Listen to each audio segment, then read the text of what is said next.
हमने unit 6 chemical reaction start किया हुआ है। इसको हमने फर्दर 4 सब टॉपिक्स में डिवाइड किया हुआ है। रिडॉक्स रिएक्शन को हमने लेक्चर 1 से लेक्चर 3 में कंप्लीट कर लिया था। फिर आगे सब टॉपिक रेट ऑफ रिएक्शन को हमने फर्दर क्लासिफाई किया हुआ था। इन सब टॉपिक्स में हमने डेफिनेशन को and how to determine rate of reaction को लेक्चर 4 में कवर किया है। आज हम करेंगे वो फैक्टर्स जो रेट ऑफ रिएक्शन को इफेक्ट करते हैं, उन्हें इन डेप्थ स्टडी करेंगे along with exam questions so that you can know how examiner will ask you question regarding that। अब हम टॉपिक को स्टार्ट करते हैं। लेट्स से ये इक्वेशन है हमारे पास कि नाइट्रोजन जब ऑक्सीजन के साथ रिएक्ट करती है तो नाइट्रोजन डाइऑक्साइड गैस बनाती है, और ये जो गैस होती है ये ब्राउन गैस होती है, ब्राउन कलर इसका होता है। अब आप जिस रूम में बैठे हैं इसमें एयर में नाइट्रोजन भी मौजूद है और ऑक्सीजन भी मौजूद है, तो क्या आपको अपने रूम में ब्राउन कलर की गैस बनती हुई नजर आ रही है? तो आंसर है नो, नहीं आ रही नजर। लेकिन इसके बरअक्स अगर यही इक्वेशन है, इसी नाइट्रोजन और इसी ऑक्सीजन को हम हीट करेंगे तो हमें nitrogen dioxide gas brown colour की नजर आएगी। अब ऐसी क्या सिचुएशन थी कि रूम में ब्राउन कलर की गैस नहीं बन रही? उसकी मेन रीजन क्या है कि यहाँ पर अनसक्सेसफुल कोलिजन है बिटवीन रिएक्टेंट, जबकि जब हमने हीट किया तो ब्राउन गैस बनी। उसकी रीजन भी क्या है कि सक्सेसफुल कोलिजन बिटवीन रिएक्टेंट हुई। अब ये सक्सेसफुल कोलिजन है क्या? तो हम कहते हैं जब कोलाइडिंग पार्टिकल यानी कि रिएक्टेंट्स के पास इनफ एनर्जी हो कि वो प्रोडक्ट में चेंज हो जाए, तो ऐसी कोलिजन को हम सक्सेसफुल कोलिजन कहते हैं। अब इनफ एनर्जी से क्या मुराद है? इसे हम कहते हैं एक्टिवेशन एनर्जी, यानी कि वो मिनिमम अमाउंट ऑफ एनर्जी जो किसी भी केमिकल रिएक्शन को स्टार्ट करने के लिए जरूरी होती है, रिक्वायर्ड होती है। अब अगर कोई भी फैक्टर इन दो पॉइंट्स यानी कि सक्सेसफुल कोलिजन या एक्टिवेशन एनर्जी को इफेक्ट करेगा, इसका मतलब वो रेट ऑफ रिएक्शन को इफेक्ट कर रहा है। अब हम देखते हैं ऐसे कौन से फैक्टर्स हैं जो इन दो पॉइंट को इफेक्ट करके रेट ऑफ रिएक्शन को क्या करते हैं, इफेक्ट करते हैं। तो हम चलते हैं अपने पहले फैक्टर की तरफ जो है कंसंट्रेशन। कंसंट्रेशन क्या होता है? ये होता है number of moles per unit volume. Volume को नॉर्मली हम डीएम क्यूब में लेते हैं, तो मैं लिख सकता हूं moles by volume in dm cube, या सिंपली हम लिखते हैं इसे C is equal to N by V। अब लेट्स से मेरे पास 2 फ्लास्क हैं, इनको मैं फिल कर देता हूं 1 डीएम क्यूब HCl के साथ। पहली फ्लास्क के अंदर मैं डालता हूं 1 मोल ऑफ NaCl और दूसरी फ्लास्क में मैं डालता हूं 2 मोल्स ऑफ NaCl। अगर आप देखें 1 मोल ऑफ NaCl में लेस पार्टिकल हैं तो लेस कोलिजन होगी। जब लेस सक्सेसफुल कोलिजन होगी तो रेट ऑफ रिएक्शन स्लो होगा, जबकि 2 मोल्स ऑफ NaCl में ज्यादा NaCl के पार्टिकल्स हैं, तो इसका मतलब ज्यादा सक्सेसफुल कोलिजन होगी तो रेट ऑफ रिएक्शन फास्ट होगा। अगर फर्स्ट फ्लास्क में हम कंसंट्रेशन फाइंड करें तो हमारे पास आएगी मोल बाय वॉल्यूम 1/1 आएगा, तो आंसर 1 मोल पर डीएम क्यूब आएगा। और सेकंड फ्लास्क की अगर हम कंसंट्रेशन फाइंड आउट करें तो moles by volume 2 divided by 1 आ जाएगा, 2 मोल्स पर डीएम क्यूब आ जाएगा। तो आपने क्लियरली देखा जिसमें कंसंट्रेशन ज्यादा है उसमें रेट ऑफ रिएक्शन ज्यादा है, और जिसमें कंसंट्रेशन कम है तो उसका रेट ऑफ रिएक्शन भी कम है। तो हम सिंपली यूं लिख सकते हैं कि अगर हम रिएक्टेंट की कंसंट्रेशन को इंक्रीज करेंगे तो सक्सेसफुल कोलिजन की फ्रीक्वेंसी इंक्रीज होगी, तो रिएक्शन फास्ट होगा, इसका मतलब रेट ऑफ रिएक्शन इंक्रीज होगा। अब एक एग्जाम हिंट आप देखिए कि concentration of reactant rate of reaction के डायरेक्टली प्रोपोर्शन है। इसका क्या मतलब है? इसको हम एक एक्सपेरिमेंट के थ्रू समझते हैं। कैल्शियम कार्बोनेट HCl के साथ रिएक्ट कर रही है तो क्या बनेगा? कैल्शियम क्लोराइड बनेगा, कार्बन डाइऑक्साइड गैस बनेगी और वाटर बनेगा। अब देखिए हमारे पास एक फ्लास्क है, इसके अंदर हमने क्या लिया? HCl लिया। इसी के अंदर हमने क्या डाल दिए? कैल्शियम कार्बोनेट डाल दिए। इसके ऊपर एक क्या है हमारे पास? डिलीवरी ट्यूब और सिरिंज है। जैसे ही कैल्शियम कार्बोनेट HCl के साथ रिएक्ट करेगी तो कार्बन डाइऑक्साइड गैस प्रोड्यूस होगी जो सीधा सिरिंज के अंदर जाएगी और सिरिंज का वॉल्यूम इंक्रीज होगा। अब देखें जितना रिएक्शन परफॉर्म होगा उतनी कार्बन डाइऑक्साइड गैस प्रोड्यूस होगी, कम रिएक्शन परफॉर्म होगा तो कम प्रोड्यूस होगी, ज्यादा परफॉर्म होगा तो ज्यादा प्रोड्यूस होगी। आल्सो जितना फास्टली कार्बन डाइऑक्साइड प्रोड्यूस होगी इसका मतलब रिएक्शन का रेट उतना फास्ट है, और जितना slowly carbon dioxide gas produce होगी उतना रिएक्शन का रेट स्लो है। अब देखिए हमने इसके ऊपर क्या अटैच की थी, डिलीवरी ट्यूब अटैच की थी और उसके साथ सिरिंज अटैच की थी इस स्पेसिफिक एक्सपेरिमेंट के लिए। इस सेटअप के थ्रू हमने पहला एक्सपेरिमेंट परफॉर्म किया। इसमें हमने 1 ग्राम कैल्शियम कार्बोनेट का लिया, जिसको हमने access 0.1 mole per dm cube HCl के साथ रिएक्ट करवाया। बिल्कुल इसी तरह हमने एक्सपेरिमेंट 2 परफॉर्म किया। इसमें भी बिल्कुल हमने 1 ग्राम ऑफ कैल्शियम कार्बोनेट लिया, लेकिन इसको हमने एक्सेस 0.2 मोल पर डीएम क्यूब HCl के साथ रिएक्ट करवाया, यानी कि हमने HCl की कंसेंट्रेशन को इंक्रीज कर दिया। अब अगर आप गौर से देखें तो HCl क्या है, एक्सेस में है, जबकि कैल्शियम कार्बोनेट क्या है, लिमिटिंग रिएक्टेंट है। इसका मतलब जब कैल्शियम कार्बोनेट खत्म होगा तो कार्बन डाइऑक्साइड की प्रोडक्शन भी स्टॉप होगी। अब इसको ग्राफ के थ्रू अगर हम एक्सप्लेन करें तो हमारे पास y एक्सिस में है volume of carbon dioxide in gram पर सेंटीमीटर क्यूब में, और x एक्सिस में हमारे पास टाइम इन सेकंड है। अगर आप दोनों एक्सपेरिमेंट्स को देखें तो कंसेंट्रेशन HCl की एक्सपेरिमेंट 2 में ज्यादा है। इसका मतलब एक्सपेरिमेंट 2 का रेट ऑफ रिएक्शन क्या होगा, फास्ट होगा। अगर रेट ऑफ रिएक्शन फास्ट है तो लेस टाइम लगेगा कैल्शियम कार्बोनेट के साथ रिएक्ट होने में। तो ये जो हमारे पास ग्राफ लाइन है ये एक्सपेरिमेंट 2 की है। अब इस पॉइंट के बाद हमारे पास स्ट्रेट लाइन आ रही है, यानी कि कार्बन डाइऑक्साइड और नहीं प्रोड्यूस हो रही है, यानी कि रिएक्शन स्टॉप हो गया है। इसी तरह बिल्कुल ये हमारे पास जो लाइन है ये है एक्सपेरिमेंट 1 की। अब ये देखें इसको ज्यादा टाइम क्यों लगा रिएक्शन को स्टॉप करने में, क्योंकि इसमें HCl की कंसेंट्रेशन कम है। जब HCl की कंसेंट्रेशन कम है तो रेट ऑफ रिएक्शन स्लो होगा। जब रेट ऑफ रिएक्शन स्लो है तो इसको ज्यादा टाइम लगेगा same amount of calcium carbonate के साथ रिएक्ट करने में। अब अगर आप गौर से ग्राफ को देखें तो एक्सपेरिमेंट 2 हमारे पास ये है और ये हमारे पास एक्सपेरिमेंट 1 है। दोनों में कार्बन डाइऑक्साइड का वॉल्यूम क्या है, सेम प्रोड्यूस हुआ है। क्या रीजन है कि दोनों में प्रोडक्ट जो है यानी कि कार्बन डाइऑक्साइड जो है सेम प्रोड्यूस है, वो है लिमिटिंग रिएक्टेंट रीजन। क्योंकि लिमिटिंग रिएक्टेंट दोनों में 1 ग्राम हमने लिया था, इसलिए हमारे पास प्रोडक्ट दोनों में क्या है, सेम प्रोड्यूस हुआ है। तो हम सेकंड एग्जाम हिंट लिख सकते हैं कि अमाउंट ऑफ प्रोडक्ट हमेशा डिपेंड करेगा किस पर, number of moles of limiting reactant पर। तो यूं कंसेंट्रेशन जो है रेट ऑफ रिएक्शन को इफेक्ट करता है। अगेन कंसेंट्रेशन क्या होती है हमारे पास, moles by volume in dm cube. अब अगर हमें वॉल्यूम सेंटीमीटर क्यूब में दिया गया हो तो हम उसे क्या करेंगे, डीएम क्यूब में कन्वर्ट करेंगे। कैसे कन्वर्ट करेंगे, तो हमें पता है 1 डीएम क्यूब होता है 1000 सेंटीमीटर क्यूब के बराबर होता है। तो सेंटीमीटर क्यूब को हमने डीएम क्यूब में कन्वर्ट करना है, छोटे से बड़े में जाना है, तो हम इसको क्या करेंगे, 1000 से डिवाइड कर देंगे जो भी वॉल्यूम हमें दिया जाएगा सेंटीमीटर क्यूब में, तो वो हमारे पास कन्वर्ट हो जाएगा डेसीमीटर क्यूब में। हमेशा याद रखिएगा अगर सोल्यूशन हमें गिवन है तो हम मोल्स इजीली फाइंड कर सकते हैं, N is equal to CV। ये होता है सोल्यूशन के लिए। लेकिन अगर सोल्यूशन नहीं है तो आपको पता है मोल्स का फार्मूला क्या होता है, मैस बाय मोलर मैस। अब हम एग्जाम क्वेश्चन के थ्रू देखते हैं कि कैसे ये एग्जाम हिंट्स जो हैं एंड आल्सो ये जो फार्मूला है N is equal to CV, ये कैसे हमारे काम आता है, हम कैसे इसे एग्जाम में यूज करते हैं। तो हमारे पास क्वेश्चन 22 है, पेपर 12 अक्टूबर नवंबर 2022 GCE का क्वेश्चन है। क्वेश्चन है carbonates react with dilute acid to produce carbon dioxide. A student uses excess carbonate and 100 centimetre cube of 0.1 mole per dm cube acid and measure the volume of gas produced at regular intervals. The result give line X on the graph. The student repeat the experiment using 50 centimeter cubes of 0.2 moles per dm cube acid while keep the everything else same. Which line shows the result of the second experiment? तो आप video को pause करके इसको solve करें।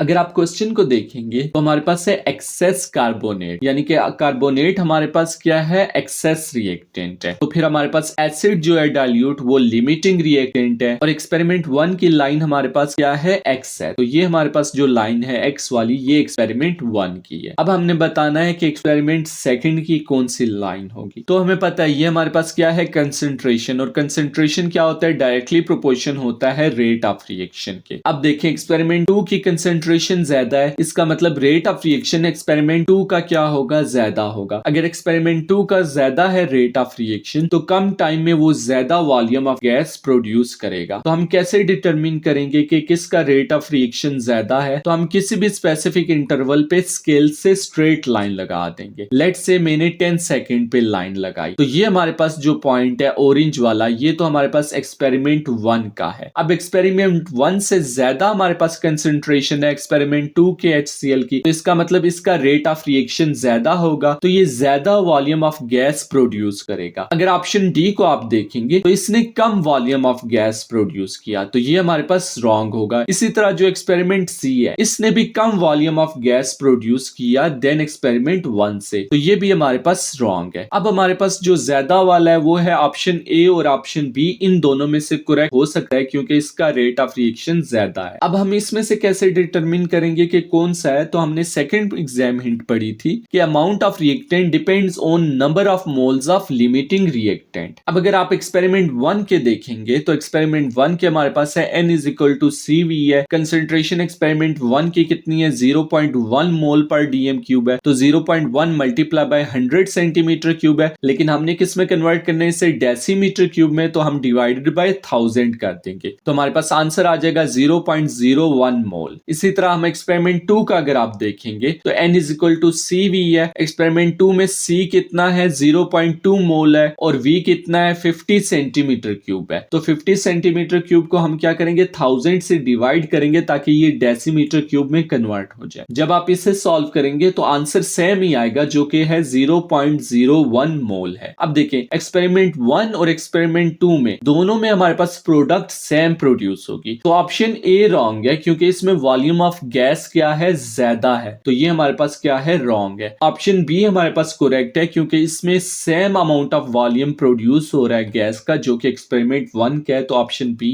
Is our correct answer. इसी तरह हमारे पास एक और क्वेश्चन है, क्वेश्चन 15 है, पेपर 22 फेब मार्च 2020 IGCSE का ये क्वेश्चन है a student adds excess magnesium ribbon to 10 centimetre cube of 0.5 mole per dm cube sulphuric acid. The hydrogen gas is collected and its volume is measured every 10 seconds. The experiment is repeated using the same mass of magnesium ribbon with 5 centimeter cube of 0.5 mole per dm cube sulfuric acid added to 5 centimeter cube of water. Which graph shows the result of second experiment? तो आप video को pause करके इसको भी solve करें।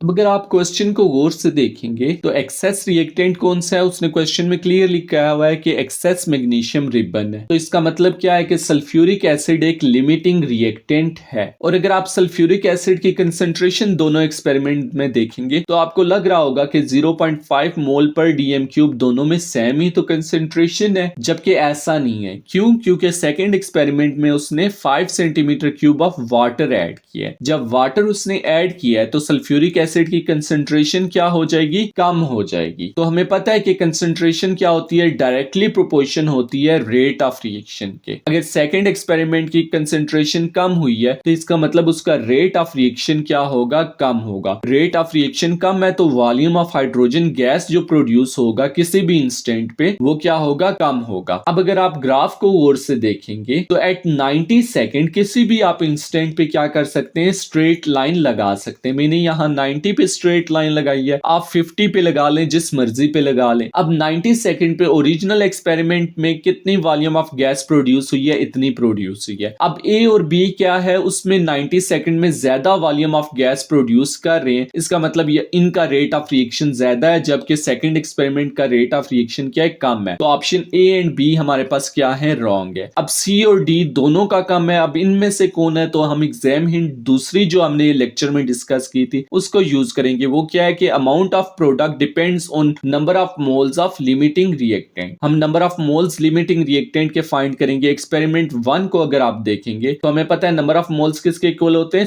n is equal to CV के equal होता है। कंसेंट्रेशन कितनी है? 0.5 मोल पर डीएम क्यूब है, और हमारे पास वॉल्यूम कितने हैं? 10 सेंटीमीटर क्यूब है। तो 0.5 मल्टीप्लाई बाय 10 डिवाइड बाय 1000 क्यों किया? क्योंकि सेंटीमीटर क्यूब को हमने डेसीमीटर क्यूब में कन्वर्ट किया। हमारे पास आंसर आ जाएगा 0 0.005 मोल। बिल्कुल इसी तरह एक्सपेरिमेंट 2 में हमारे पास क्या है, n is equal to CV, C हमारे पास है 0.5 एक्सपेरिमेंट 2 में, और हमारे पास वॉल्यूम कितने हैं 5 सेंटीमीटर क्यूब है हमारे पास। तो हम लिख सकते हैं 0.5 मल्टीप्लाई बाय 5 डिवाइडेड बाय 1000 ताकि डेसीमीटर क्यूब में कन्वर्ट हो जाए। तो हमारे पास मोल्स आ जाएंगे 0.0025 मोल्स। अच्छा, आपके माइंड में ये क्वेश्चन आ सकता है कि इसके मोल्स कैलकुलेशन में हमने वॉल्यूम को 5 वाटर वाला और 5 ये जो एसिड वाला है इसको 10 क्यों नहीं लिया। अच्छा, इसकी रीजन ये है कि हम मोल्स फाइंड किसके कर रहे हैं, हम मोल्स फाइंड कर रहे हैं लिमिटिंग रिएक्टेंट के। जब लिमिटिंग रिएक्टेंट के मोल्स फाइंड करें तो लिमिटिंग रिएक्टेंट है क्या, सल्फ्यूरिक एसिड है, वाटर नहीं है। तो सल्फ्यूरिक एसिड लिमिटिंग रिएक्टेंट है, तो हम वॉल्यूम सिर्फ सल्फ्यूरिक एसिड का लेंगे, वाटर का वॉल्यूम उसमें ऐड नहीं करेंगे। तो आप देखें एक्सपेरिमेंट 2 में मोल्स कम आए, इसका मतलब प्रोडक्ट जो है वॉल्यूम ऑफ हाइड्रोजन गैस वो कम होगी ओरिजिनल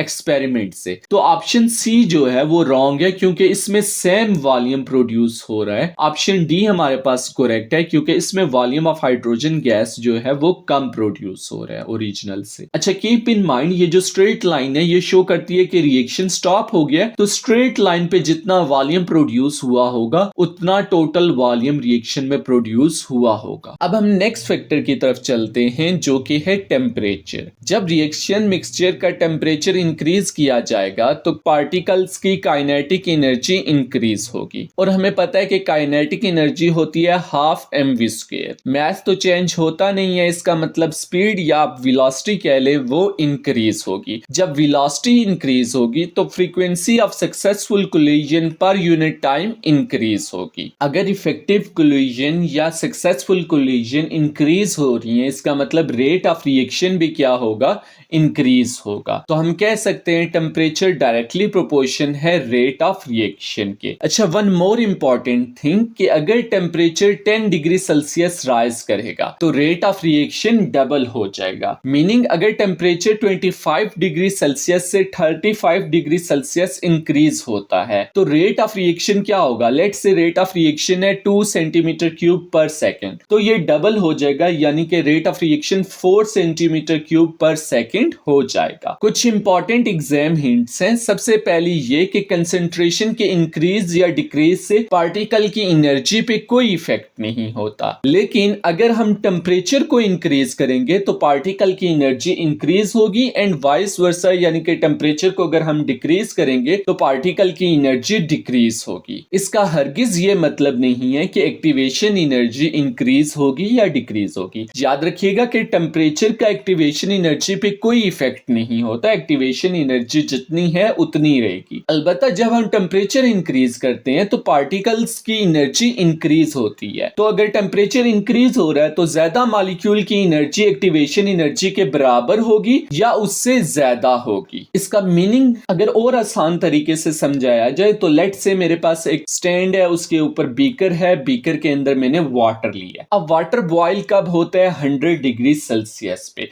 100 डिग्री सेल्सियस पे लिक्विड के पार्टिकल्स किस में कन्वर्ट हो जाते हैं, गैसियस के पार्टिकल में कन्वर्ट हो जाते हैं। अभी हमने कोई टेम्परेचर हीट अप नहीं किया वाटर को, स्टिल कुछ मॉलिक्यूल्स ऐसे होंगे जिनके पास इतनी एनर्जी होगी कि वो लिक्विड से गैस में एस्केप कर सके। तो ये देखें 4 पार्टिकल्स थे जो एस्केप कर गए गैस में, लेकिन अगर मैं हीट करता हूं स्टिल वाटर का बॉइलिंग पॉइंट क्या होगा, 100 डिग्री सेल्सियस ही होगा। उसमें ना तो कमी आई है हीट करने से ना ही वो ज्यादा हुआ है, लेकिन इस बार क्या होगा, ज्यादा पार्टिकल एस्केप कर जाएंगे। अब देखिए, अब जब हम हीट कर रहे हैं तो एक्टिवेशन एनर्जी यानी कि बॉइलिंग पॉइंट उतना ही है, लेकिन ज्यादा मॉलिक्यूल की एनर्जी एक्टिवेशन एनर्जी यानी कि बॉइलिंग पॉइंट से ज्यादा होगी है, इसलिए वो गैसियस फॉर्म में एस्केप कर रहे हैं। होप सो आपको ये बात समझ आ गई होगी। अब हम चलते हैं इसी से रिलेटेड एक एग्जाम क्वेश्चन की तरफ। क्वेश्चन हमारे पास 15 है, पेपर 2 मई जून 2020 IGCSE का है। क्वेश्चन है the results of adding excess marble chips calcium carbonate to hydrochloric acid at 50 degree Celsius and at 30 degree Celsius are shown. Only temperature is changed. Which row describe the reacting particle at 30 degree Celsius compared to those at 50 degree Celsius. तो video को pause करके आप इस question को solve करें।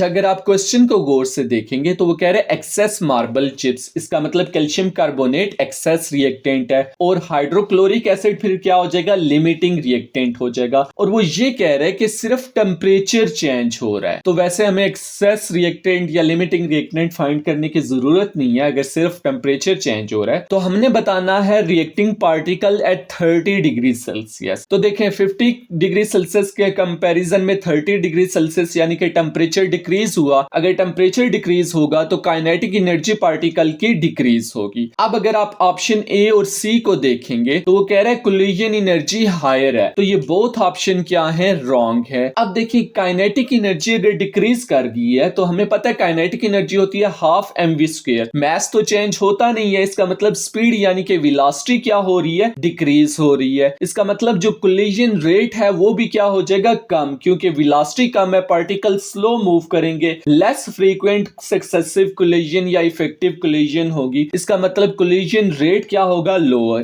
तो option B में लिखा हुआ है कोलिजन रेट हायर है, जो कि रॉन्ग है। So option D is our correct option, that collision rate is lower and collision energy is lower. Next factor हमारे पास आता है प्रेशर। प्रेशर ओनली एप्लीकेबल है फॉर गैसेस। लेट्स से मेरे पास एक सिरिंज है, इसके अंदर गैसेस हैं 1 मोल। सिरिंज का वॉल्यूम है 2 dm³। अगर हमें इसकी कंसेंट्रेशन फाइंड आउट करूंगा तो मोल बाय वॉल्यूम कंसेंट्रेशन आएगी 0.5 मोल पर dm³। अब मैंने सिरिंज पे क्या अप्लाई किया, प्रेशर। जब मैं प्रेशर अप्लाई करूंगा सिरिंज पे तो इसका वॉल्यूम स्लोली क्या होगा, डिक्रीज। लेट्स से अब वॉल्यूम हो गया 1 dm³, तो इसकी कंसेंट्रेशन क्या हो जाएगी, मोल बाय वॉल्यूम 1 मोल पर dm³। अब इसकी कंसेंट्रेशन होगी है, यानी कि इसकी कंसेंट्रेशन इंक्रीज होगी है जब मैंने प्रेशर अप्लाई किया। एक्चुअली हुआ क्या, जब मैंने प्रेशर अप्लाई किया तो गैस मॉलिक्यूल्स के दरमियान डिस्टेंस डिक्रीज हुआ, जिसकी वजह से वॉल्यूम डिक्रीज हो गया। जब वॉल्यूम डिक्रीज हो गया तो कंसेंट्रेशन इंक्रीज होगी, जिसकी वजह से जो फ्रीक्वेंट सक्सेसफुल कोलिजन थी वो फास्ट होगी। As a result rate of reaction भी फास्ट हो गया।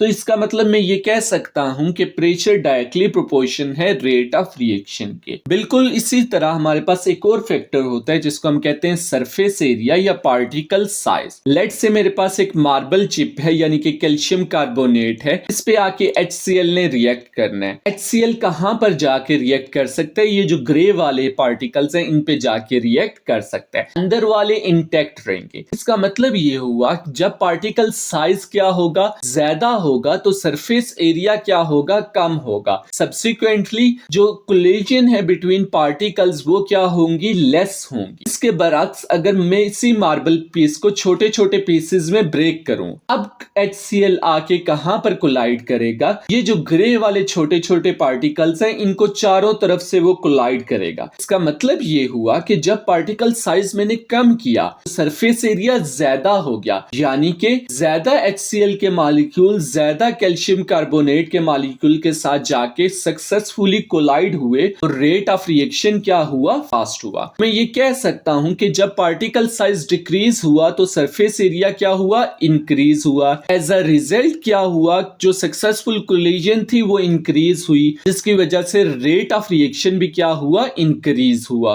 अच्छा, one more thing, total surface area की जगह हम वर्ड यूज कर सकते हैं सरफेस टू वॉल्यूम रेशियो, यानी कि पार्टिकल्स का साइज जब डिक्रीज हुआ तो सरफेस टू वॉल्यूम रेशियो क्या हुई, इंक्रीज हुई। अब सक्सेसफुल कोलिजन की जगह वर्ड इफेक्टिव कोलिजन भी यूज कर सकते हैं और रेट ऑफ रिएक्शन क्या हो गया, फास्ट हो गया। अब इन्हीं दो फैक्टर से रिलेटेड हम एक एग्जाम क्वेश्चन करते हैं। क्वेश्चन 20 पेपर 11 अक्टूबर नवंबर 2017 GCE का है। क्वेश्चन है, a chemist investigated the rate of reaction between ethene and hydrogen using a निकल कैटालिस्ट। नीचे हमें रिएक्शन दिया गया है। The chemist carried out 3 experiments under different condition. Which row is correct? Video को पॉज करके इसको सॉल्व करें।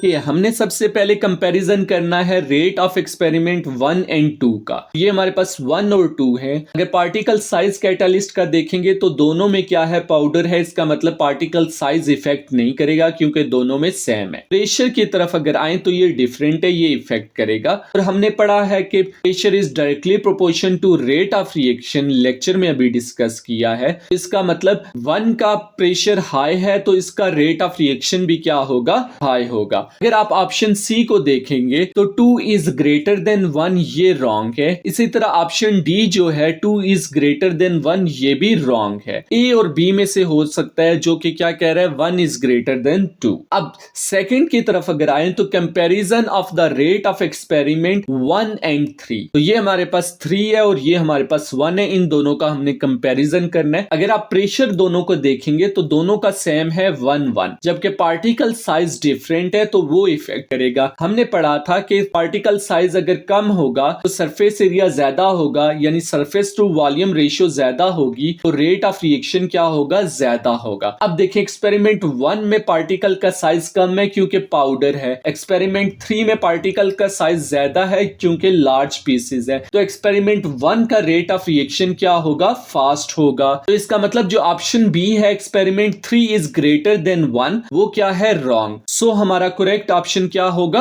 ए होगा। अब हम लास्ट फैक्टर को डिस्कस करते हैं जो कि है कैटालिस्ट। कैटालिस्ट है क्या? दरअसल कैटालिस्ट एक सब्सटेंस है जो रेट ऑफ रिएक्शन को इंक्रीज करता है। कैसे इंक्रीज करता है? वो एक्टिवेशन एनर्जी को लेस कर देता है, लोअर कर देता है। लोअर करने के लिए वो एक दूसरा पाथ प्रोवाइड करता है रिएक्शन को। वो एक्चुअल पाथ जिसकी एक्टिवेशन एनर्जी हायर है उसकी एक्टिवेशन एनर्जी को कम नहीं करता, बल्कि एक ऐसा पाथ प्रोवाइड कर देता है जिसकी ऑलरेडी एक्टिवेशन एनर्जी कम है। लेट्स सी हमारे पास एक परसल्फेट आयन है, ये एक स्ट्रॉन्ग ऑक्सीडाइजिंग एजेंट है। इसी तरह हमारे पास आयोडाइड आयन है जो कि हमारे पास एक रिड्यूसिंग एजेंट है। ये दोनों जब रिएक्ट करेंगे तो ये क्या बनाएंगे, सल्फेट आयन और आयोडीन बनाएंगे। अब इसकी अगर आप फिगर में देखें तो एक्टिवेशन एनर्जी EA से रिप्रेजेंट की गई है। विदाउट कैटालिस्ट के बगैर ये रिएक्शन परफॉर्म हो रहा है तो इसकी एक्टिवेशन एनर्जी हायर है। अब सोच रहे होंगे आप इसकी एक्टिवेशन एनर्जी हायर क्यों है? तो किसी भी रिएक्शन को परफॉर्म होने के लिए दो चीजें रिक्वायर्ड होती हैं, एक सक्सेसफुल कोलिजन हो, दूसरा उसकी एनर्जी एक्टिवेशन एनर्जी के इक्वल हो या उससे ज्यादा हो। अगर आप पर सल्फेट और आयोडाइड आयन को देखेंगे तो दोनों के ऊपर चार्ज क्या है, नेगेटिव, यानी ये दोनों एक दूसरे को रिपेल करेंगे। अगर ये दोनों एक दूसरे को रिपेल करेंगे तो सक्सेसफुल कोलिजन करने के लिए हमें इन्हें आपस में जोड़ना पड़ेगा, कोलाइड करना पड़ेगा, जिसके लिए हमें हायर एनर्जी चाहिए होगी, इसीलिए एक्टिवेशन एनर्जी हायर है। अब अगर हम कैटालिस्ट को डालेंगे तो कैटालिस्ट कुछ ऐसा करेगा कि ये कोलाइड इजीली हो सकेंगे और इनकी एक्टिवेशन एनर्जी क्या हो जाएगी, कम हो जाएगी। एंड रिजल्ट हमारे पास सल्फेट और आयोडीन ही बनेंगे, लेकिन जिस पाथ के थ्रू बनेंगे वो चेंज होगा। लेट्स से ये हमारे पास परसल्फेट आयन है, अब कैटालिस्ट आयरन आ जाएगा। देखिए परसल्फेट के ऊपर क्या चार्ज है, -2, आयरन के ऊपर क्या चार्ज है, +2, तो ये इजीली कोलाइड करेंगे और क्या बनाएंगे, Fe+3 और सल्फेट आयन। अब नेक्स्ट स्टेप में ये जो आयोडाइड आयन है ये Fe+3 के साथ रिएक्ट करेगा। अगेन चार्ज आयोडाइड के ऊपर नेगेटिव है, Fe के ऊपर +3 है, तो इजीली कोलाइड होके ये क्या बनाएंगे, Fe+2 और आयोडीन बनाएंगे। अब देखें जब आयरन कैटालिस्ट एक्ट कर रहा है तो हमारे पास प्रोडक्ट वही बने, सल्फेट आयन और आयोडीन, लेकिन फर्क ये है कि इसकी एक्टिवेशन एनर्जी क्या है, कम है। जब कैटालिस्ट है तो देखें एक्टिवेशन एनर्जी EA कितनी कम है। वन मोर थिंग जो आपने नोटिस की होगी, Fe+2 से Fe+3 बना और Fe+3 रिएक्शन में सेकेंड स्टेप में यूज होके अगेन Fe+2 बना रहा है, यानी आयरन जिस कंडीशन में रिएक्शन में आया था उसी कंडीशन में वो आफ्टर द रिएक्शन है, यानी कि catalyst remains chemically unchange. Although catalyst during the reaction use होता है, लेकिन आफ्टर द रिएक्शन ये केमिकली रिमेन्स अनचेंज्ड रहता है। जो कंडीशन शुरू में थी वही एंड में थी। इसी वजह से हम अमूमन कैटालिस्ट को ऑन द एरो लिख देते हैं। जैसे ये देखें पर ऑक्साइड है हमारे पास, ये वाटर और ऑक्सीजन बना रहा है और इसमें कैटालिस्ट क्या है, MnO2 सॉलिड है। अब देखें पर सल्फेट वाले रिएक्शन रिएक्शन में आयरन कैटालिस्ट है जो कि एक ट्रांजिशन मेटल है। इसी तरह हाइड्रोजन पर ऑक्साइड के रिएक्शन में मैग्नीज डाइऑक्साइड कैटालिस्ट है जो कि एक ट्रांजिशन मेटल का एक कंपाउंड है। तो नॉर्मली जो ट्रांजिशन मेटल है या कंपाउंड जो ट्रांजिशन मेटल से बने होते हैं वो एज अ कैटालिस्ट एक्ट कर रहे होते हैं। यही कैटालिस्ट अगर ह्यूमन बॉडी में है तो हम इनको क्या कहते हैं, एंजाइम कहते हैं, यानी कि biological catalyst are known as enzyme. अब आप एक ग्राफ को देखें, ये हमारे पास ग्राफ है जिसके वाई एक्सिस में एनर्जी किलो जूल पर मोल में गिवन है और एक्स एक्सिस में प्रोग्रेस ऑफ रिएक्शन है। ये हमारे पास रिएक्टेंट का लेवल है, ये हमारे पास प्रोडक्ट का लेवल है। फर्स्ट रिएक्शन परफॉर्म होता है, इसके लिए एक्टिवेशन एनर्जी ये येलो एरो शो कर रहा है। दूसरा रिएक्शन ये रेड वाला है हमारे पास, इसके लिए activation energy red arrow show कर रहा है। अब आप बताएं कि कौन से रिएक्शन में कैटालिस्ट इन्वॉल्व है और कौन से रिएक्शन में कैटालिस्ट नहीं इन्वॉल्व। तो ऑफ कोर्स जिसकी एक्टिवेशन एनर्जी ज्यादा होगी वो विदाउट कैटालिस्ट है और जिसकी एक्टिवेशन एनर्जी कम होगी वो विद कैटालिस्ट है। अच्छा, होप सो आपको कैटालिस्ट समझ आ गया होगा। ये रिएक्शन आपको याद करने की जरूरत नहीं है परसल्फेट के या दूसरे, ये आपको समझाने के लिए, अच्छी अंडरस्टैंडिंग के लिए यहाँ पर मैंने राइट किए हैं, आपको ये याद करने की जरूरत नहीं है। अब हम लास्ट पे कुछ एग्जाम हिंट को कवर करते हैं। सबसे पहले एग्जाम हिंट ये है कि टेम्परेचर, प्रेशर, कैटालिस्ट और सरफेस एरिया का अमाउंट ऑफ प्रोडक्ट पे इफेक्ट नहीं होता। किस चीज का इफेक्ट होता है? वो होता है number of moles of limiting reactant. अगर number of moles of limiting reactant increase होंगे तो प्रोडक्ट इंक्रीज होगी, प्रोडक्ट की अमाउंट। अगर number of moles of limiting reactant decrease होंगे तो अमाउंट ऑफ प्रोडक्ट भी डिक्रीज होगी। थर्डली हमारे पास कंसेंट्रेशन, टेम्परेचर, प्रेशर और सरफेस एरिया का एक्टिवेशन एनर्जी पे कोई इफेक्ट नहीं होता। किस चीज का इफेक्ट होता है? ओनली कैटालिस्ट है जो एक्टिवेशन एनर्जी को डिक्रीज करता है। And lastly energy of substance या एनर्जी ऑफ रिएक्टेंट वो सिर्फ और सिर्फ टेम्परेचर की वजह से इंक्रीज या डिक्रीज होगी। अगर टेम्परेचर इंक्रीज होगा तो एनर्जी ऑफ रिएक्टेंट इंक्रीज, अगर टेम्परेचर डिक्रीज होगा तो एनर्जी ऑफ रिएक्टेंट डिक्रीज होगी। तो ये 5 एग्जाम हिंट हैं जो आपने माइंड में रखनी है। आज का लेक्चर हमारा यहाँ पर एंड है।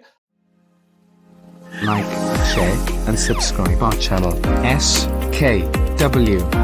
We will try our best to give simple and effective educational information via the use of the best animation.